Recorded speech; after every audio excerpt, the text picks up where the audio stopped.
The run was unearned after an error on the left side of the infield.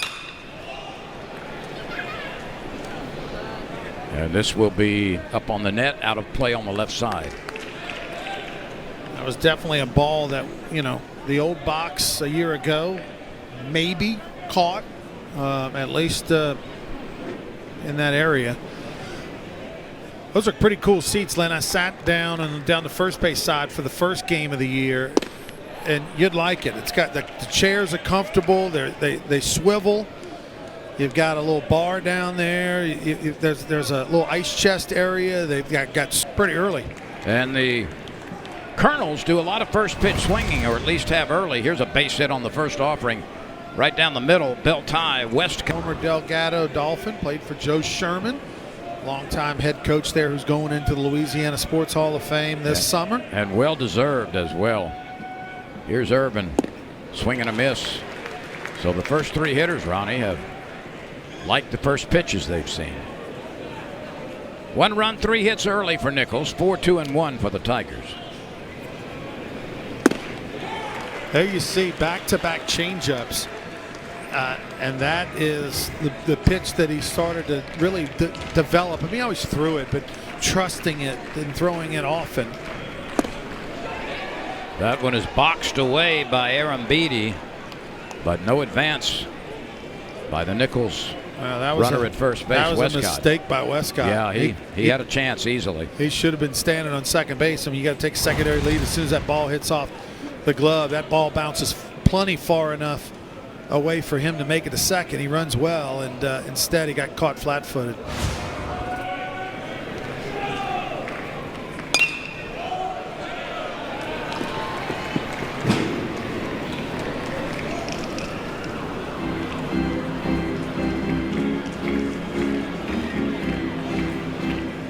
LSU will go to the road for the first time later this week and take on Dallas Baptist and Kansas State, and Nebraska was wiped out. Dickinson to Milam for the force. Now Jay Johnson will come out. He'll try to see if he can't get it, get one here, but I don't think even if Milam's not touched, he's going to be able to get the runner at first base. And that's a legal slide. That's a total legal slide. He went right to the base, did not come up, and Milam was just in the wrong place at the wrong time. But that is absolutely a legal slide.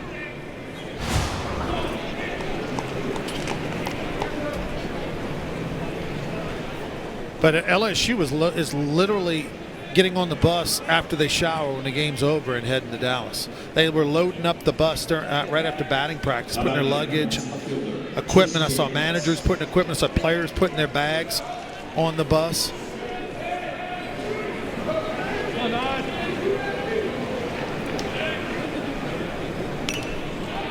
There's been a lot of first pitch swinging, especially in this inning.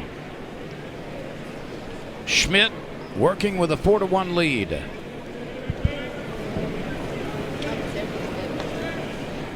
Chase Jans from Overland. So 2 outs for Jones. That one I thought was going to get down. I thought halfway there that ball was going to find pay dirt. As did I. Well, LSU has Harper Jordan right where they want him. Nobody on, 2 outs, and Jared Jones at the plate. The same scenario in the first inning led to 4 runs. Jones hasn't seen a strike yet. There's one.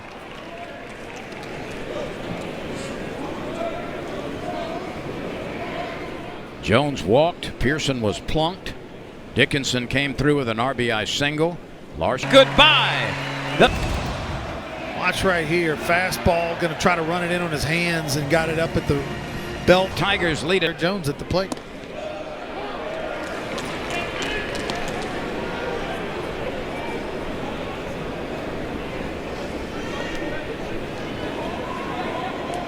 Let's mention the comp, throughout his career, but Jared Jones. Pearson grounds out. Westcott to Johnson. And the Tigers, on a Jared Jones home run, take a 5-1 lead. We played 2 in Baton Rouge, Nicholls and LSU. Sample size, but you've got to start somewhere.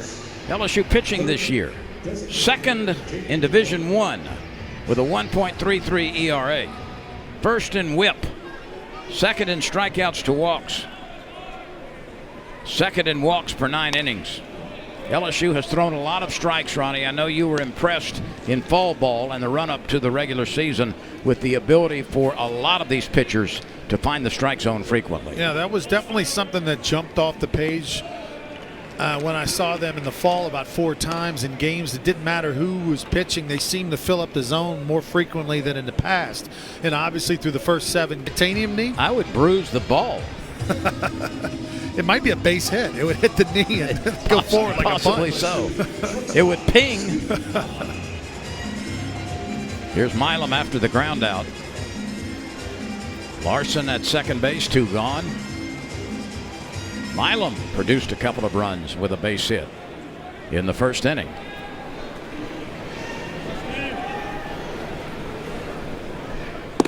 Ball 1. 4-1 at that point. The young man from Las Cruces, New Mexico.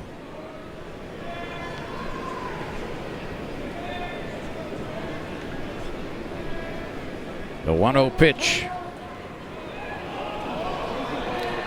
I think they have a clock violation, a time clock violation. That's going to be a ball. Yeah. And the count should go to 2-0. It does. We don't see that very often. Those violations don't happen very frequently. I mean, that's a costly one too. I mean, a big difference between 2-0 versus 1-1. Now it's 3-0 with Chris Stanfield on deck. We are delighted you have chosen to spend some time with us. Monday night is not the usual location for college baseball, but the Tigers and Nicholls reworking the schedule. Was sort of nibble or pitch around Milam a little bit with the base open to face the righty Stanfield. Call a buddy or two and remind them that the game is on. Stanfield closed the first inning with the fielder's choice. So for the second consecutive inning, he's batting with 2 mates aboard.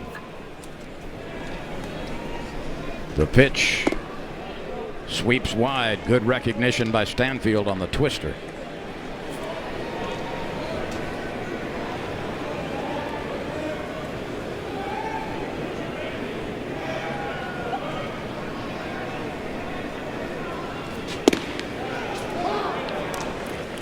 One ball, 1 strike, 2 outs, 2 on. LSU is seeking a score in its 3rd straight inning.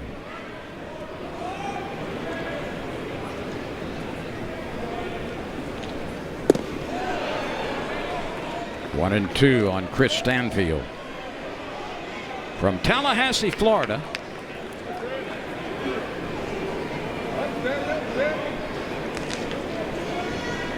He homered in the second, and he's been on base for the 3rd time now. And he's going to do that a lot. I mean, you know, if he's going to be patient, which he needs to be, if LSU's going to win this year, that's going to happen a lot. You're going to see him walk a ton this season.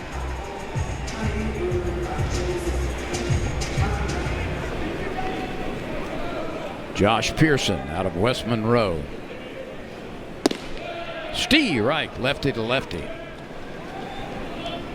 Pearson was hit by a pitch and scored in the first, and he rolled to the right side in the second.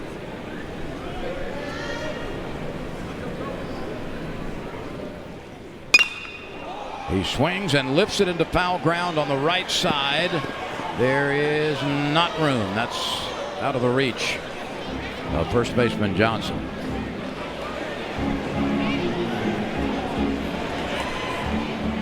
Jared Jones, by the way, has a stolen base this year.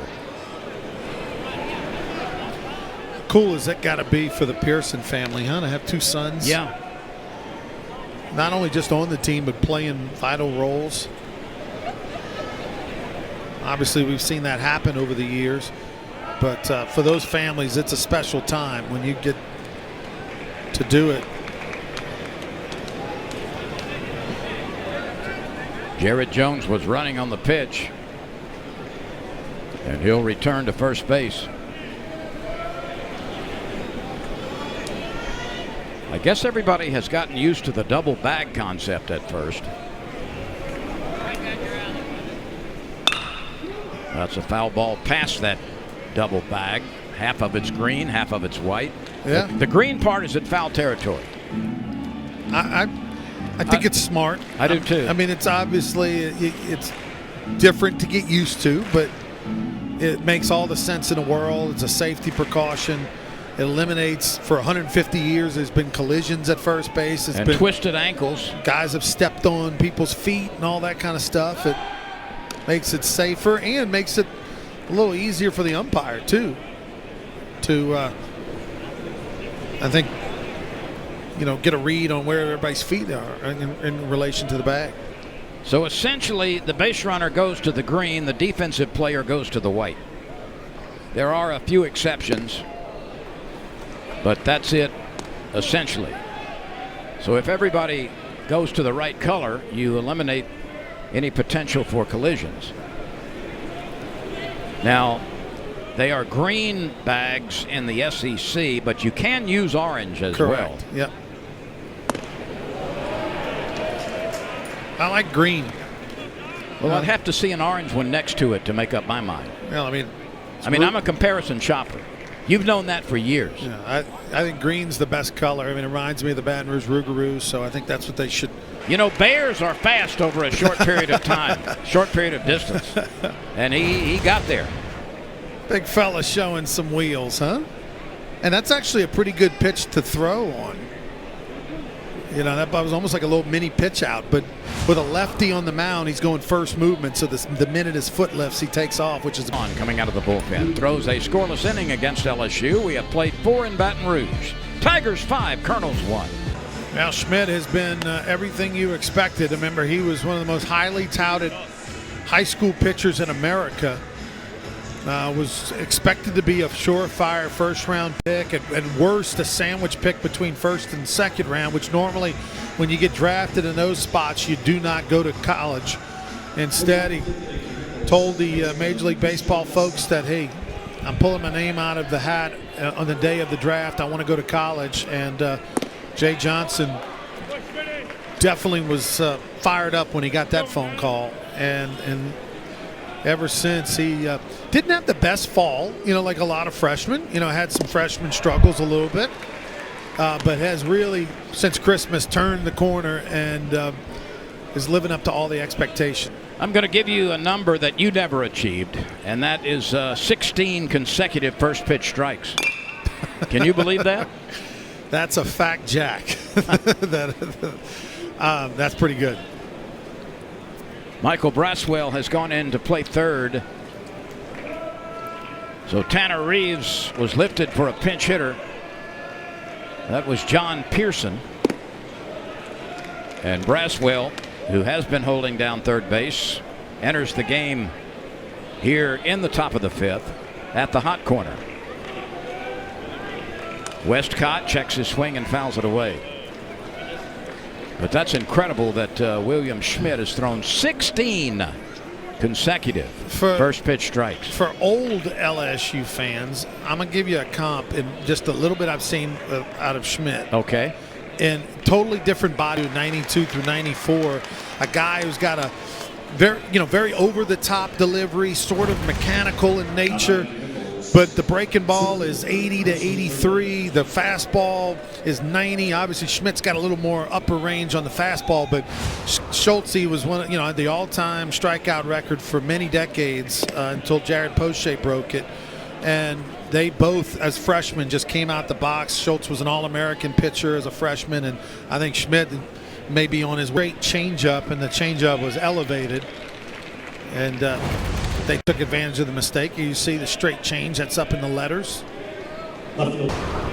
53 pitches so far. Remember, his pitch count is 60, so this is probably will be his last inning.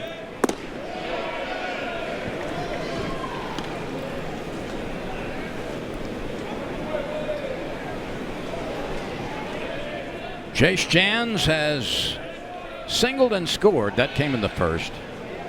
And he was thrown out by the pitcher in his only other at bat. DJ Primo, the lefty from Central High School, is warming up in the LSU bullpen. And Arambidi cannot come up with it cleanly behind the plate. That'll be a stolen base. There you see. They're going to call it a wild pitch. The hidden bullpen, Lynn. What do you think of that? I mean, that's. Well, I like the fact that we have a camera in there. It's a little advantage. You know, the other team doesn't know who's in there. Quite a little unsure as to who's warming up in the bullpen. So the little gamesmanship by the Tigers. Irvin moves up another 90 feet. Especially if there's two guys going. I mean, they can kind of tell, but it's a little difficult.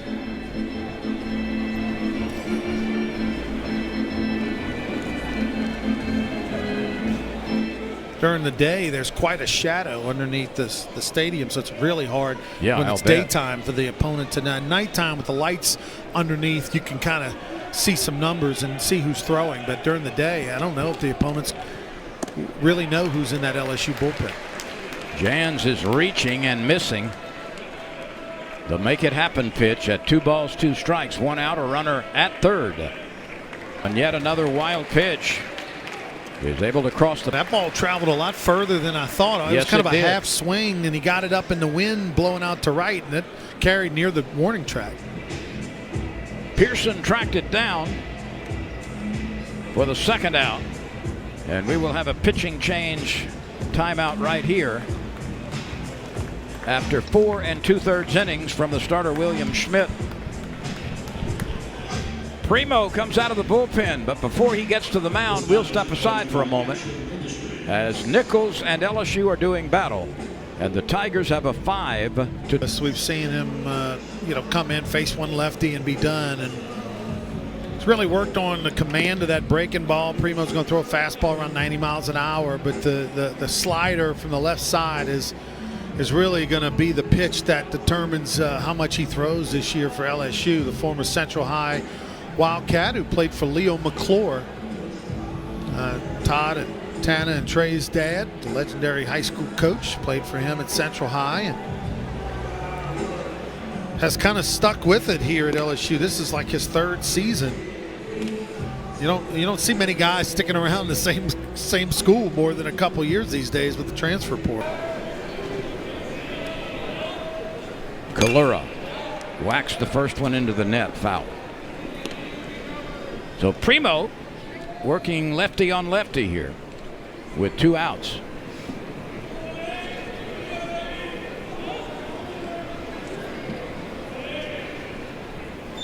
I just want to check that first pitch strike number one more time for Schmidt, because it was remarkable.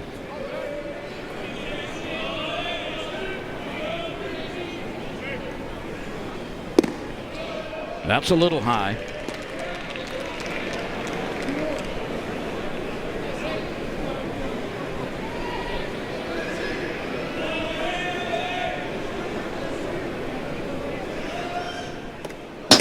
Look out. That'll put a crease in your Stetson. Yeah, only 87 miles an hour, but a little up and in the zone.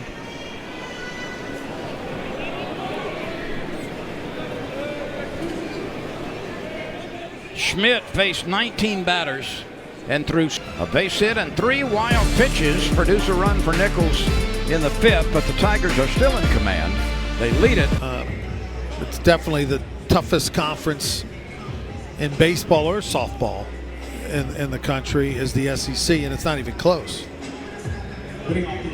No, all kind of numbers illustrate that. Numbers of players in the major leagues, numbers of players drafted, numbers of players ranked high coming out of high school. You name the category, and the SEC is at the top. There are 18 pitchers on this LSU team. 15 of them have thrown so far this season.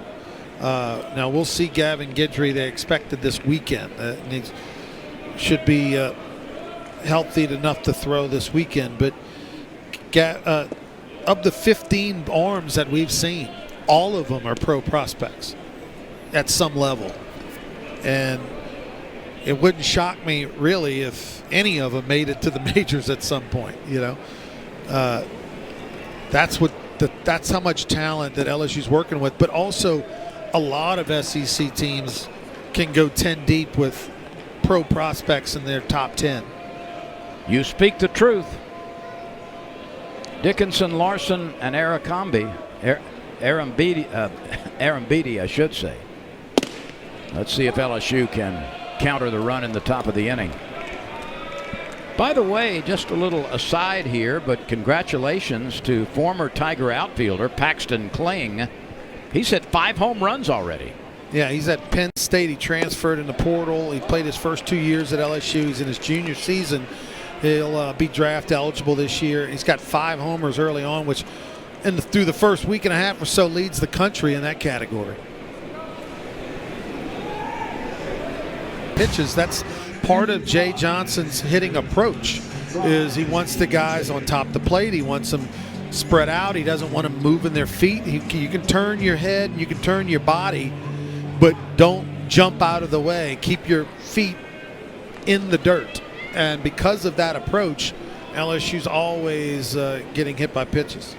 Here's the pride of Rose Pine, Louisiana, Ethan Fry at the plate. Batting for Larson, the DH. Fry had his first collegiate home run a few days ago.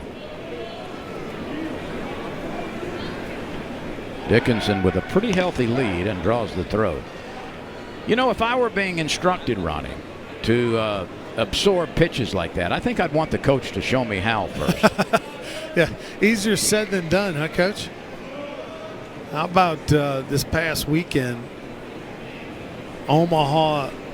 University of Omaha, Nebraska was in the building against the Tigers on Sunday, and Shores uncorks a 97, 98 mile an hour fastball, plunks the guy right in the square of the back for the batter for Omaha. And I thought to myself, whew, that meal money ain't worth it. You know what I mean? Yep. You're facing Shores and you're a righty hitter. I think, Coach, can I sit this one out? I'll tell you what, that'll put a kink in your colon. Boy. No crackling for you and Gross-Tet on the way home. Forever. Nothing better than a well-done crackling. Have you gotten into chicken crackling? Are you no, pork crackling? Are you old school? No. To me, the chicken cracklings are pretty much like cardboard. Coach, I love the chicken crackling. Really? I think it's one of the great developments of the last decade. Because you didn't eat, there was no chicken crackling 10 years ago. No, they're recent. That's like a 5, 6, 7 year thing in the last 5, 6, 7 years. But what I really like, Lynn, is the chicken skin. If there's a place that would just do the crust, there's no the skin, question. like I don't want all the meat on it and everything. That's fried chicken. I don't want that. Just give me the chicken crust. I want the stuff in the bottom of the bin. Pull the crackling out. I want that stuff at the bottom. So you're meeting the basic Cajun food groups, the 3 basic Cajun food groups: cholesterol, starch, and lard. And loving every bit of it. I'm loving it all. I'm the guy, I tip the lady at the counter, go, hey, babe, can I get the little chicken crackling and give me the crunchy parts? Well, my dog, my Labrador Retriever, is named Gratin. And people of French heritage will know what that is. Well, Joseph Bordelon knows a pretty good breaking ball. He's thrown a few of them. The superb one. I mean, that is a hammer to Ethan Fry, who was completely baffled. And then we saw, last inning, he got Pearson with a good break, with a good couple breaking balls. So here is Kate Arambidi, who walked with the bases loaded in the first inning and grounded out to the right side in his second at bat. This is the first time that he's facing Bordelon.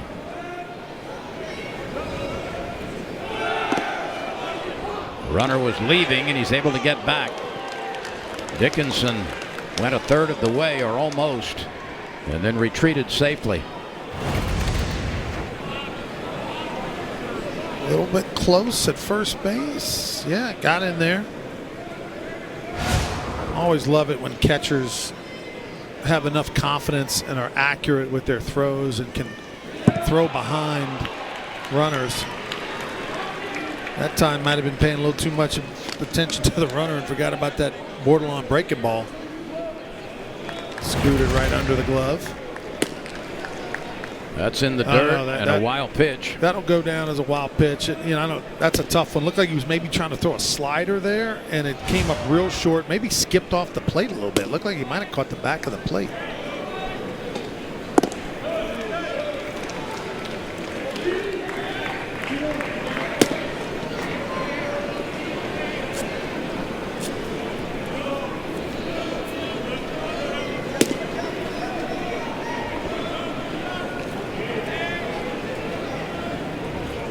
We play in the 5th inning. Swing and a miss. The count is level at 2-2. Aaron Beatty took a nice cut right there. Had a good pitch to hit. 2-1. Fastball came at him. The pride of Tomball, Texas at the plate. Stephen Milam is on deck. The runner in scoring position.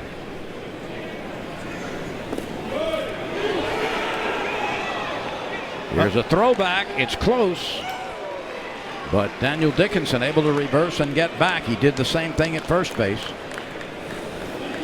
I like Dickinson's aggressive secondary leads. I mean, whether it be first base, second base, the reason that he was way off the base, he saw a ball in the dirt. He kind of thought about it and then threw on the brakes and got back to the bag in time.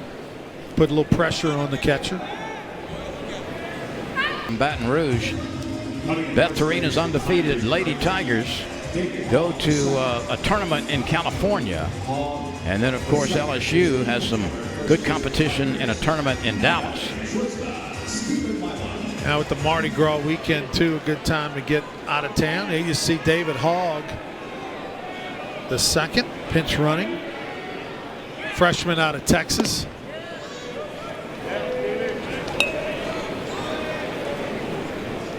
So Dickinson leads from second base, or rather was at second base. A big blast to give LSU a little separation. And that's the only hit in the inning. Dickinson was plunked. Aaron Beatty walked. And Milam followed with the 3-run home run. Yeah, 8-2. LSU now up 6. Milam had 8 homers a year ago. That's his first homer of the season. And a 2-home run night for the Tigers as Jared Jones hit one out of sight. His second home run of the season back in the 2nd inning. There's a right-hander warming in the bullpen, and he gets the call. And we'll come back and get you caught up in just a moment. The Tigers out in front as we play in the 5th. It's an 8-2 game, LSU over Nicholls. Santa Maria, Louisiana is the second out of the bullpen for the Nicholls Colonels. LSU leading 8-2 in the bottom of the 5th inning. 4 in the first, 1 in the second. And a home run by Milam with a pair of teammates aboard here in this inning. Yeah, Luke McGivney, he's had some health issues at times. A former LSU Eunice pitcher, also pitched for the Baton Rouge Rougarou in the Texas Collegiate League. Good guy, and this year going to be having an opportunity out of that bullpen to contribute. Has a good 2-seamer, which is similar to what Harper Jordan throws as well. McGivney has been reached for 5 hits in the same number of innings. The Tigers trailed early as they surrendered a run to Nicholls in its first at bat. But it's been all LSU since then. Here's Chris Stanfield. He's 0 for 2. He reached on a fielder's choice and struck out in the 3rd. McGivney, former Catholic High product.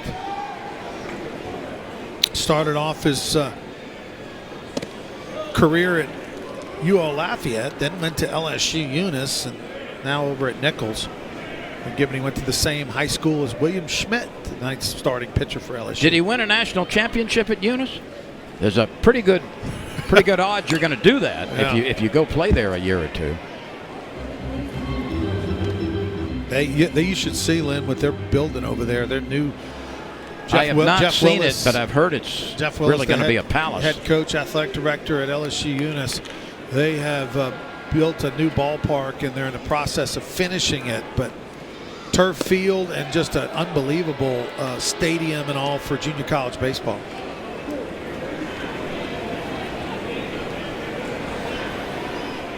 Years ago, I worked a junior college national championship tournament in Tyler, Texas. And the caliber of play is way better than you think it might be. Well, that was a Nuke LaLoosh pitch right there by McGivney. I mean, just a bit outside. I mean, way out there. Watch where this ends up. It doesn't hit the Will Scott sign. It hits the middle Will Scott sign. Not the one on the right, the one on the in the middle.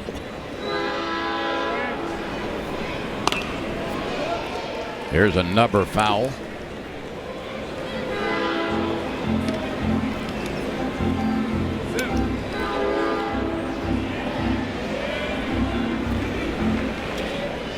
Well, the 740. Yeah, Stanfield turned around that 90-mile-an-hour fastball, a little bit up and in.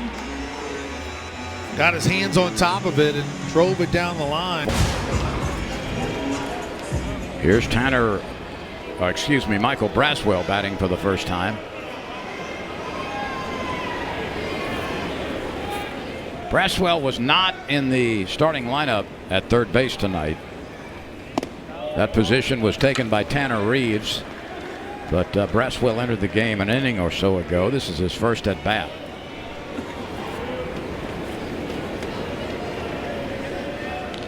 Ronnie Rance, Lynn Rollins with you, and we are sincerely grateful for your participation today, wherever you may be.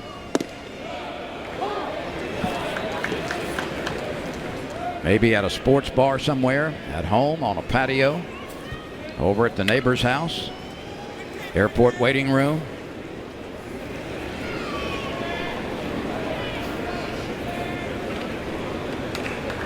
The pickoff play back at second. Braswell was alert to it. Well executed by Nicholls. They didn't get the runner, but everybody was on time, and a good throw was made by McGivney.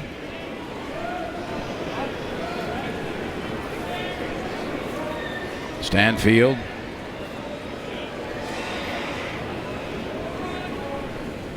Leading from second. Braswell trying to knock him in. The pitcher might have got the benefit of this call a little bit. Looked like this ball maybe got pulled down just a little bit into the zone.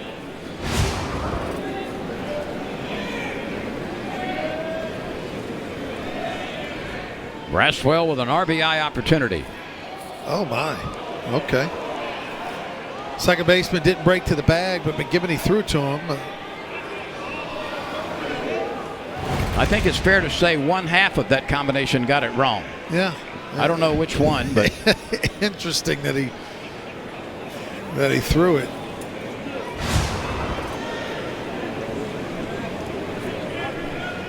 Braswell was the leading hitter for LSU last year in SEC competition. Runner is on the move. And yeah, I mean, most people would think, oh, Tommy White or maybe Milam, who was a freshman All-American. No. Michael Braswell. The last 4 or 5 weeks of the season were terrific for him offensively. Let's see what he can do here. Laboring a bit in the early going. Hitting 176 at the moment. 3 driven in. He's got a chance to add to that right here.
đều là cho ra một phát hợp lý, cho ra một phát nữa